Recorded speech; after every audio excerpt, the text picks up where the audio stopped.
আসসালামু আলাইকুম। আজকে আমরা যে বিষয়টি নিয়ে আলোচনা করব সেটা হচ্ছে ফলার পরিচয়। আমরা এর আগের ভিডিওতে আলোচনা করেছি কাঠচিহ্ন অর্থাৎ স্বরবর্ণের সংক্ষিপ্ত রূপ। আজকে আমরা যে বিষয়টি নিয়ে আলোচনা করব সেটা হচ্ছে ব্যঞ্জনবর্ণের সংক্ষিপ্ত রূপ, মানে কয়েকটা ব্যঞ্জনবর্ণ অন্য ব্যঞ্জনবর্ণের সাথে যুক্ত হয়ে একটি ভিন্ন আকার এবং উচ্চারণ তৈরি করে, সেটাকে আমরা বলবো ফলা। তো আমরা দেখে নিই আজকে ফলা কয়টি। ফলা মোট 7টি।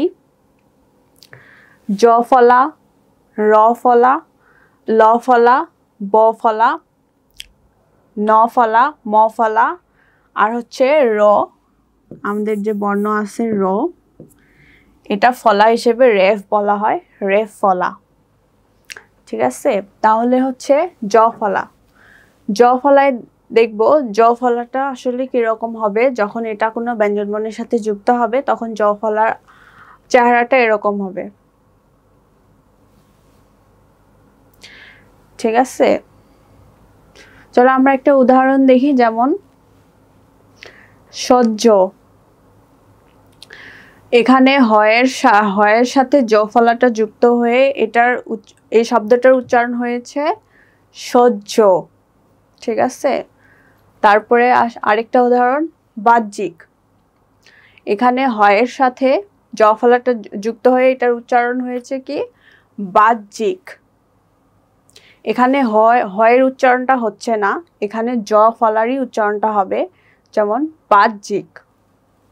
ঠিক আছে, তারপরে আসি র ফলা। র ফলার যখন কোনো যুক্তবর্ণের সাথে যুক্ত হবে তখন তার চেহারাটা হবে এরকম, নিচে হবে। জ ফলা যেমন পাশে, র ফলা নিচে। চলো উদাহরণ দেখি। প্রমাণ, প্রমাণ, এখানে প্র এর নিচে র ফলা যুক্ত হয়েছে, তাহলে এটার উচ্চারণটা হবে প্রমাণ। তারপরে আসি শাস্ত্র। আচ্ছা, ঘ্রাণ, ঘ্রাণের নিচে ঘয়ের নিচে যখন যুক্ত হয়েছে তখন সেটার উচ্চারণ হচ্ছে ঘ্রাণ। আচ্ছা, রয়ের আরেকটা রূপ হচ্ছে রেফ। ঠিক আছে, রেফটা হচ্ছে শব্দের মাঝখানে, রেফ হচ্ছে শব্দের মাঝখানে উচ্চারিত হবে, তখন আমরা এটাকে উপরে উপরে এইভাবে লিখব, বর্ণের উপরে। তো যেমন হচ্ছে রেফটা দেখতে এরকম। আচ্ছা, এখানে বর্ণের উপরে থাকবে রেফ, এরকম ভাবে চিহ্ন হিসেবে থাকবে। যেমন দেখি বর্ণ, বর্ণ, নয়ের উপরে রেফ, তাহলে এটার উচ্চারণটা কি হবে বর্ণ, রটা মাঝখানে উচ্চারিত হচ্ছে। তারপরে আসে স্বর্ণ, তর্ক। ঠিক আছে, তারপরে আসি লো ফলা। ল ফলাটা কিভাবে ব্যঞ্জনবর্ণের সাথে যুক্ত হবে? ল ফলাটা ল হিসেবেই থাকবে, কিন্তু এটা শেষে যুক্ত হবে। ধরুন এটা বর্ণ, বর্ণের শেষে যুক্ত হবে ছোটভাবে, ছোট আকারে। যেমন দেখি ক্লান্ত, এখানে কয়ের সাথে ল ফলা যুক্ত হয়েছে, এই যে কয়ের নিচে ল, ছোট ছোট আকারে এখানে বসানো হয়েছে ল ফলা, তাহলে এটার উচ্চারণটা কি হবে ক্লান্ত। তারপর আসি স্নান, তারপরে হচ্ছে আহ্লাদ।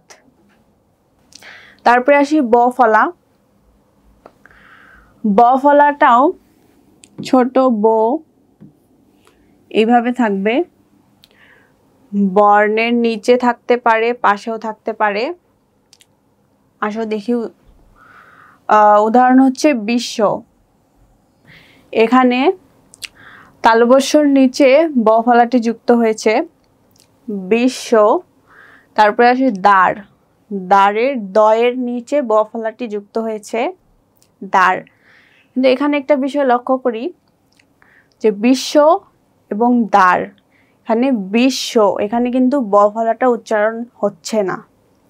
আবার দাঁড়, এখানেও ব ফলাটা উচ্চারণ হচ্ছে না। তো ব ফলা ক্ষেত্রে অনেকগুলো শব্দে ব ফলাটি উচ্চারণ হবে না এবং অনেকগুলো ক্ষেত্রে হবেও। এটার আরও নিয়ম আছে, আমরা পরবর্তী ভিডিওতে এসব সম্পর্কে ডিটেলসে জানবো। আপাতত আমরা এটা শিখে রাখি। তারপরে আসি হচ্ছে ন ফলা।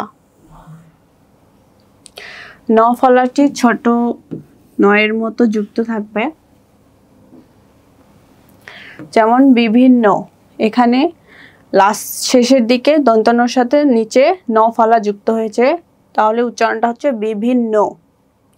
তারপরে আসি অন্য, এখানে ন ফলাটি হয়ের পাশে এইভাবে লিখতে হবে, তাহলে এটার উচ্চারণ হচ্ছে কি অন্য। তারপরে আসি ম ফলা। ম ফলা দেখতে এরকম, ছোট হাতের ম হিসেবে এটা যুক্ত থাকবে,